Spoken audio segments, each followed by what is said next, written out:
فلسطین کی آزادی کا مشن، یہودیوں کو قدم قدم پر دھول چٹانے والا، اکیلا ہی عالم کفر سے ٹکرانے کا حوصلہ رکھنے والا، پاک دھرتی کا ایک عظیم مجاہد، کفر پر لاوے کی طرح برسنے والے اس مجاہد کی طویل داستان سننے کے لیے چینل کو سبسکرائب کیجئے اور ویڈیو کو لائک کیجئے۔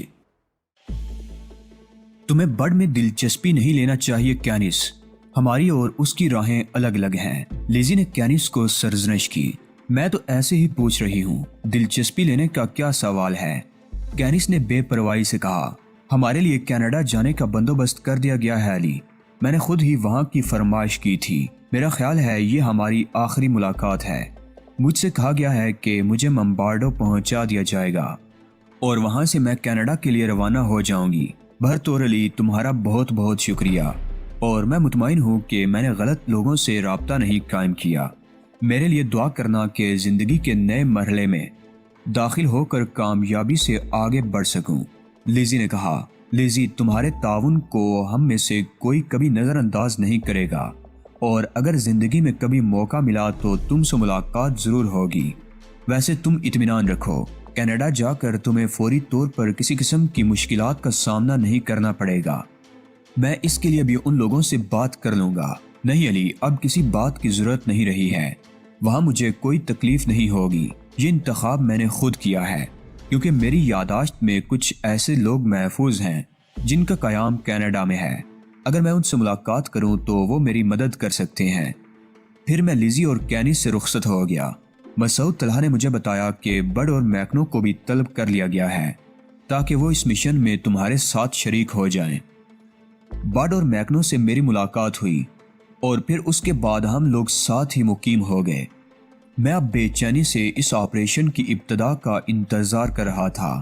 تقریباً تمام مراحل سے فراغت حاصل ہو گئی تھی اور اب میرے ذہن پر یہ مہم سوار تھی۔ پھر ایک دن شہاب فائق نے مجھ سے ملاقات کی اور بولا، ہم آج ہی شام روانہ ہو رہے ہیں، یوں سمجھ لیجئے ہمارے کام کا آغاز آج رات سے ہو جائے گا۔ میرا مطلب ہے آدھی رات یا اس کے بعد کوئی وقت۔ میں نے پھیکی سی مسکراہٹ کے ساتھ گردن ہلا دی تھی۔ اس افریقی ریاست روانہ ہونے کے لیے میرے ساتھ فیضان نشتر، پروفیسر جوناتھن، شہاب فائق، بڈ اور میکنو تھے۔ ہم 6 افراد ایک ہیلی کاپٹر کے ذریعے ہی وہاں پہنچے تھے اور ہیلی کاپٹر سیدھا اس پورٹ پر اترا تھا جو عام پورٹ سے ذرا ہٹ کر تھا، اور یہی وہ جگہ تھی جہاں میں نے جنگی جہاز دیکھا تھا جسے روانہ ہونا تھا۔ یہاں تمام تیاریاں مکمل کر دی گئی تھی۔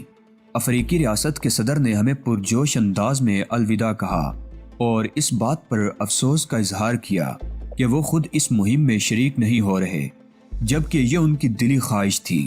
اسٹیمرز نے ہمیں جہاز پر پہنچا دیا۔ شہاب فائق نے فوراً ہی کیپٹن شپ سنبھال لی، جبکہ فیضان نشتر جہاز کے نچلے حصے میں پہنچ گیا تھا۔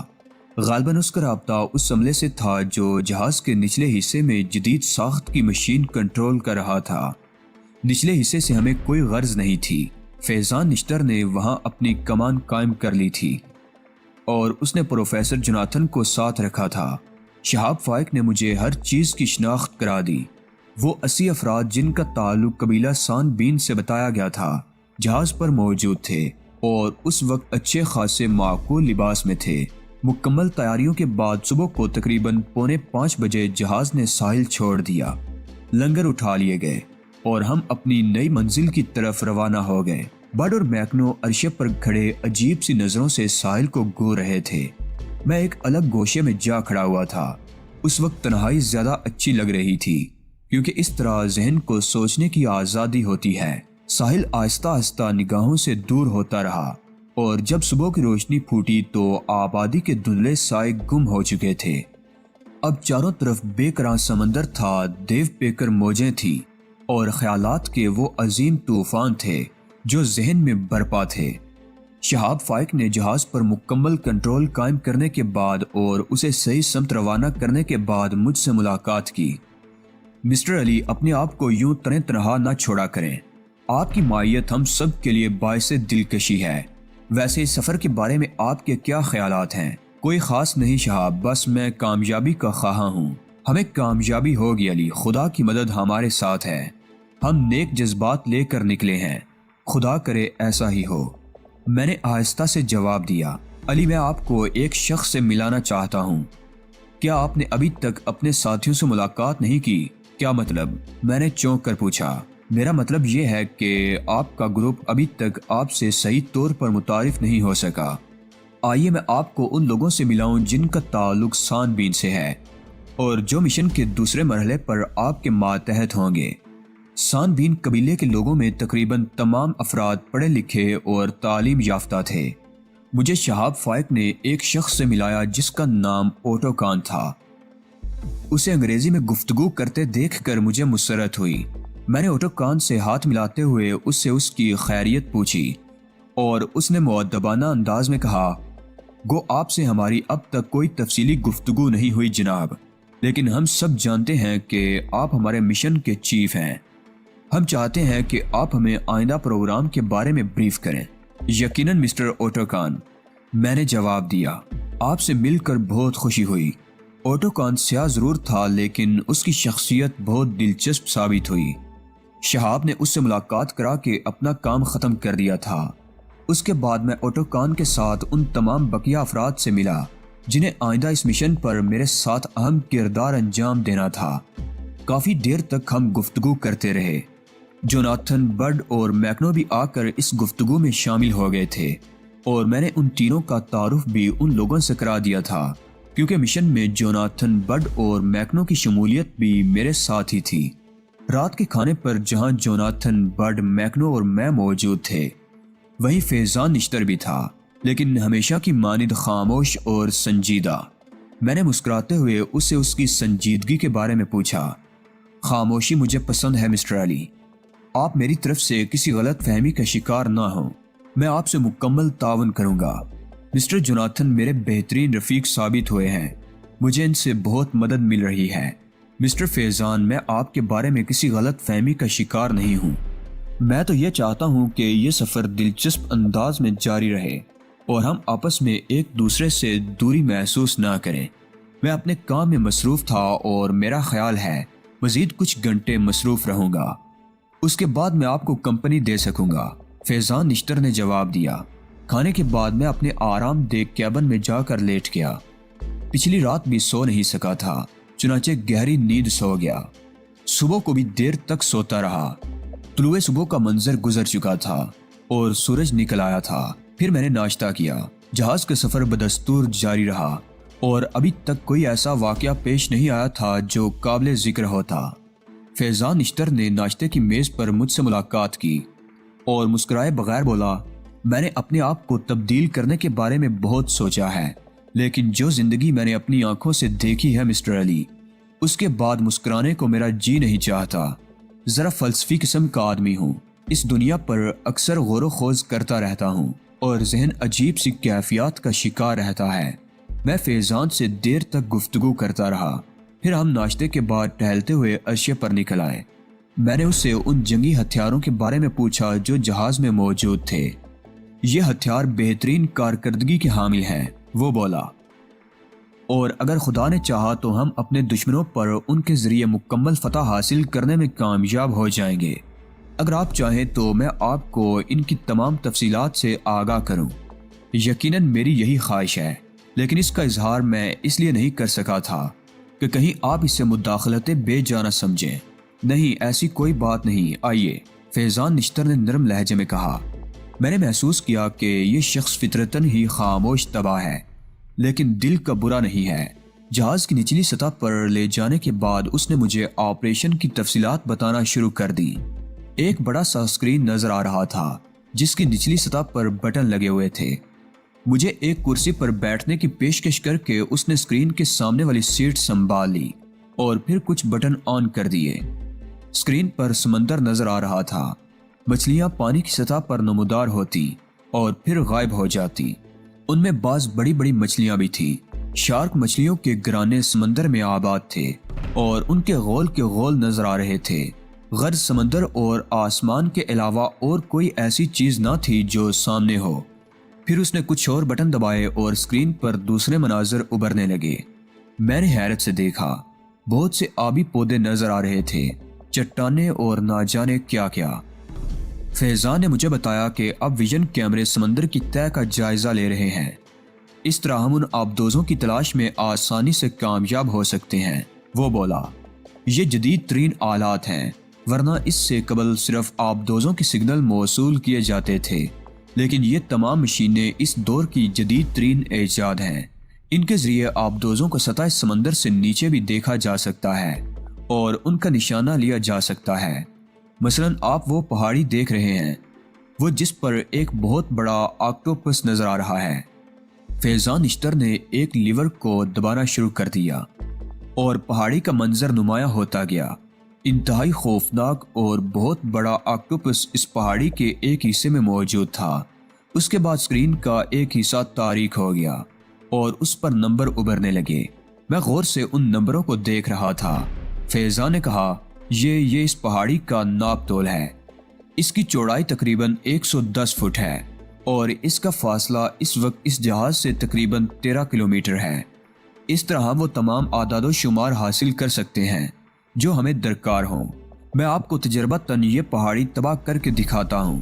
اس کے بعد اس نے اپنے سامنے رکھے ہوئے ایک گول سے پیالے نما آلے کو قریب کر لیا اور پھر کوڈ ورڈز میں اپنے ساتھیوں کو ہدایات دینے لگا۔ اسکرین پر پہاڑی کا منظر نمایاں ہوتا جا رہا تھا۔ وہ مختلف نمبر دہراتا رہا۔ اس کے بعد اس نے آخری حکم دیا۔ اسکرین پر ایک روشن نقطہ نمودار ہوا جس میں کئی رنگوں کی شعاعیں تھیں۔ وہ نقطہ اس برق رفتاری سے آگے بڑھا کہ اس پر نگاہ جمانا مشکل ہو گیا۔ پھر اس کے بعد روشنی کا ایک تیز جماکہ ہوا اور اسکرین پر چنگاریاں سی بکھر گئیں، لیکن صرف ایک لمحے کے لیے، اور اس کے بعد پہاڑی کے ٹکڑے سمندر میں منتشر نظر آئے۔ تھوڑی دیر کے بعد منظر صاف ہوتا چلا گیا اور فیضان کی آواز ابھری، آپ نے دیکھا مسٹر علی، پہاڑی کا کیا حشر ہوا ہے؟ میری آنکھوں میں مسرت کی جھلکیاں نظر آنے لگیں۔ میں نے مسرور انداز میں گردن ہلاتے ہوئے کہا، نہایت اعلیٰ کارکردگی ہے مسٹر فیضان، میری طرف سے مبارکباد قبول کیجیے۔ شکریہ، انشاءاللہ ہم اپنے مشن میں سرخرو ہوں گے۔ اس واقعے نے مجھے بہت متاثر کیا تھا اور میں بڑا پر امید ہو گیا تھا۔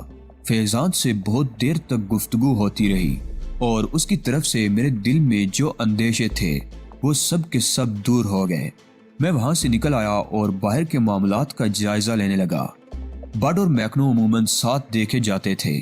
اس وقت بھی وہ عرشے پر کھڑے سمندر کو دیکھ رہے تھے۔ میں ٹہلتا ہوا ان کے نزدیک پہنچ گیا۔ بڈ کہنے لگا، چیف، مغرب میں کم از کم یہ خوبی ضرور ہے، وہ لوگ انسان کو زندگی سے بیزار نہیں ہونے دیتے۔ اگر اس جہاز پر چند خواتین بھی موجود ہوتی تو سفر اس قدر خشک اور بور ثابت نہ ہوتا۔ سب سے بڑی بات یہ کہ ماحول میں دلکشی رہتی۔ میں اس احمق افریقی کو یہی بتاتا رہا تھا، لیکن یہ مجھ سے متفق نہیں ہے۔ میں بھی تم سے متفق نہیں ہوں بڈ، لہٰذا اب اس مسئلے پر پروفیسر جوناتھن سے اور گفتگو کر کے دیکھ لو۔ کس کا نام لیا ہے چیف آپ نے؟ وہ بڑے میاں تو ویسے ہی زندگی سے بیزار رہتے ہیں۔ بڈ نے گہری سانس لے کر کہا۔ شہاب فائق تھوڑے فاصلے پر کھڑا نظر آیا تو میں مسکراتا ہوا اس کی طرف بڑھ گیا اور اس سے اس سفر کے متعلق باتیں کرنے لگا۔ اوٹو کان اور اس کے تمام ساتھی بالکل مطمئن تھے۔ میں نے ان کے ساتھ ایک میٹنگ کی اور پھر اپنے منصوبے کی تفصیلات انہیں بتائیں۔ اوٹو کان کہنے لگا، چیف، کیا آپ نے وہ کشتیاں دیکھ لی جن کے ذریعے ہمیں سفر کرنا ہے؟ ہاں، مجھے وہ کشتیاں دکھا دی گئی ہیں۔ ایک بات ذرا مضطرب کر رہی ہے چیف، اوٹو کان نے کہا۔ وہ کیا اوٹو کان؟ میں نے سوال کیا۔ اگر میرے قبیلے کے لوگ بھی بونیکا پہنچ گئے تو بونیکا میں آپریشن کے دوران انہیں ہمارا شکار نہیں ہونا چاہیے۔ ظاہر ہے میں انہی میں سے ہوں اور میرے ساتھی بھی، چنانچہ یہ ایک ناپسندیدہ بات ہوگی کہ ہم اپنے قبیلے کے افراد پر ہاتھ اٹھائیں۔ آپ میرے جذبے کو سمجھ رہے ہوں گے۔ یقیناً تم خاص طور سے اس بات کا خیال رکھنا اوٹو کان۔ ویسے بھی میں سمجھتا ہوں کہ ان بیچاروں کی سادگی نے انہیں اسٹیفن براکوڈا کے ساتھ کر دیا ہے، ورنہ ظاہر ہے انہیں لائن آف کروزل سے کیا دلچسپی ہو سکتی تھی۔ بالکل بالکل چیف، میں اس کے لیے آپ کا شکر گزار ہوں۔ تم مطمئن رہو اوٹو کان، یہ نہ سمجھو کہ صرف چیف ہوں بلکہ میں تمہارا دوست بھی ہوں اور ہر مرحلے پر تم سے تعاون کروں گا۔ اوٹو کان نے پھر میرا شکریہ ادا کیا اور گردن خم کر دی۔ تمام لوگ مستعدی سے اپنے اپنے کاموں میں لگے ہوئے تھے۔ پھر اس سفر کی 8ویں رات شہاب فائق نے مجھے بتایا کہ ہم منزل پر پہنچ گئے ہیں اور اب عام سمندری راستے سے ہٹنا ہے۔ وہ مجھے ساتھ لے کر پائلٹ کیبن کی جانب چل پڑا۔ اندر پہنچ کر اس نے ایک نقشے پر اس راستے کی نشاندہی کی جس پر ہمیں سفر کرنا تھا۔ ہمیں تقریباً 30 گھنٹے سفر کرنا ہوگا اور اس کے بعد ہم اس جگہ پہنچ جائیں گے۔ اس نے نقشے پر ایک چھڑی سے نشاندہی کرتے ہوئے کہا، لیکن یہاں سے جہاز کا رخ تبدیل کرنا ہے۔ تقریباً 10 گھنٹے کے سفر کے بعد ہم جہاز پر اس قسم کے حالات پیدا کر دیں گے کہ وہ سمندری طوفان کا شکار معلوم ہو، اور اس کے بعد اسے منزل کی جانب اس انداز میں بڑھانا ہے جس سے یہ ظاہر ہو کہ ہم طوفان کے بعد راستہ بھٹک گئے ہیں۔ ظاہر ہے وہاں نگرانی کا بندوبست ضرور کیا گیا ہوگا۔ اس کے لیے ان لوگوں نے کیا کیا انتظامات کیے ہیں اس کے بارے میں قبل از وقت کچھ نہیں کہا جا سکتا۔ میں نے اس بات میں گردن ہلاتے ہوئے اس کی بات کی تائید کی۔ صورتحال میری توقع کے مطابق تھی۔ شہاب فائق اپنی ذمہ داریوں کے سلسلے میں پوری طرح چوکس تھا۔ تھوڑی دیر کے بعد شہاب فائق نے انجن روم کو ہدایات جاری کرنا شروع کر دی اور جہاز اپنا رخ تبدیل کرنے لگا۔ عام سمندری راستے سے ہٹ کر اب ہم ایک ایسی سمت اختیار کر رہے تھے جس کا دوسرے جہاز رخ نہیں کرتے تھے۔ اس راستے پر سفر کرتے ہوئے سمندر میں کوئی خاص تبدیلی میں نے نہیں محسوس کی، سوائے اس کے کہ یہاں سمندر میں ویل مچھلیاں نظر آ رہی تھیں۔ سمندر میں اچانک سیاہ جزیرے سے ابھر آتے، پانی کے فوارے بلند ہوتے اور ویل مچھلی سطح پر ابھرنے کے بعد پھر پانی میں غوطہ لگا جاتی۔ اس سے پہلے ایسی مچھلیوں کے بارے میں صرف سنا ہی تھا، آنکھوں سے دیکھنے کا اتفاق پہلی بار ہوا تھا۔ شہاب فائق نے شاید نیچے فیضان نشتر کو بھی اپنے اس بدلے ہوئے رخ کے بارے میں تفصیلات بتا دی تھی۔ 10 گھنٹے تک یہ سفر جاری رہا۔ شام ہو گئی تھی اور فضا میں سیاہی پھیل گئی تھی۔ اس وقت شام کے تقریباً 7 بج چکے تھے۔ کیپٹن شہاب فائق اپنے ماتحتوں کو ہدایات دینے کے بعد عرشے پر پہنچ گیا۔ جہاز کے خلاصی اور وہ لوگ جو مسافروں کی حیثیت رکھتے تھے لیکن در حقیقت ان کا تعلق بھی لائن آف کروزل کے محافظوں سے تھا، مصروف عمل ہو گئے۔ پانی کے بڑے بڑے پائپ جوڑے جانے لگے اور ان کا تعلق اس خصوصی مشین سے کر دیا گیا جو سمندر سے پانی کھینچ سکتی تھی۔ پھر ان پائپوں کے ذریعے جہاز کی ہر شے بھگوئی جانے لگی۔ 2 مستول توڑ دیے گئے اور اسی طرح کے آثار پیدا کیے گئے جس سے پتہ چلے کہ جہاز کسی سمندری طوفان کے سبب تباہی کا شکار ہوا ہے۔ میں خاموش نگاہوں سے ان کی کارروائی کا جائزہ لے رہا تھا۔ شہاب فائق مسکراتا ہوا میرے نزدیک پہنچ گیا اور اس نے آہستہ سے کہا، اس جہاز سے میرا کوئی پرانا تعلق نہیں ہے، لیکن کپتان جہاز کا باپ ہوتا ہے۔ اگر وہ ایک سچا اور مخلص انسان ہو تو اسے اپنے جہاز سے اپنی اولاد ہی کی طرح محبت ہوتی ہے۔ مجھے بھی جہاز کی یہ درگت بنتے دیکھ کر دکھ ہو رہا ہے۔ میں مسکرا کر گردن ہلانے لگا۔ اس کام سے فیضان نشتر کا کوئی تعلق نہیں تھا۔ وہ جہاز کی نچلی منزل میں اپنی ذمہ داریاں سنبھالے ہوئے تھا اور اوپر ہونے والی کارروائی کے بارے میں اس نے معلومات تک حاصل کرنے کی کوشش نہیں کی تھی۔ ایک بلند جگہ کھڑے ہو کر شہاب فائق نے اس تمام کارروائی کو مطمئن نگاہوں سے دیکھا اور پھر وہیں سے چیخ چیخ کر ان لوگوں کو ہدایات دینے لگا کہ اب یہ کارروائی بند کر دی جائے، کام مکمل ہو چکا ہے۔ پائپ سمیٹے گئے اور انہیں سمندر ہی میں پھینک دیا گیا۔ جہاز مسلسل ایک مخصوص سمت میں آگے بڑھ رہا تھا اور شہاب فائق کے اندازے کے مطابق ابھی اسے مزید 20 گھنٹے کا سفر طے کرنا تھا۔ ہم سب اب ایک سنسنی سی محسوس کر رہے تھے جو منزل کے لمحہ بلمحہ قریب آنے سے دلوں میں پیدا ہوتی ہے۔ رات کا کھانا کھایا گیا اور اسی دوران شہاب فائق اور فیضان نشتر کے درمیان پروگرام کے متعلق گفتگو ہوتی رہی جس میں میں بھی حصہ لیتا رہا۔ اب ذرا مستعد رہنے کا وقت تھا۔ رات کو تقریباً 1 بجے تک میں بھی عرشے پر موجود رہا۔ باقی لوگ بھی جاگ رہے تھے اور اطراف پر نگاہیں رکھے ہوئے تھے۔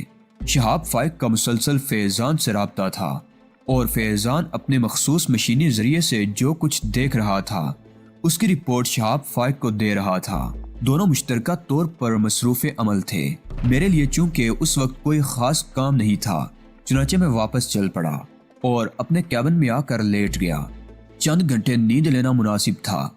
اس وقت تقریباً صبح کے 6:30 بجے تھے جب آٹو کار نے دستک دے کر مجھے جگا دیا۔ میں نے کیبن کا دروازہ کھولا اور باہر نکل آیا۔ چیف، ایک اسٹیمر دیکھا گیا ہے جس کا رخ اسی جانب ہے۔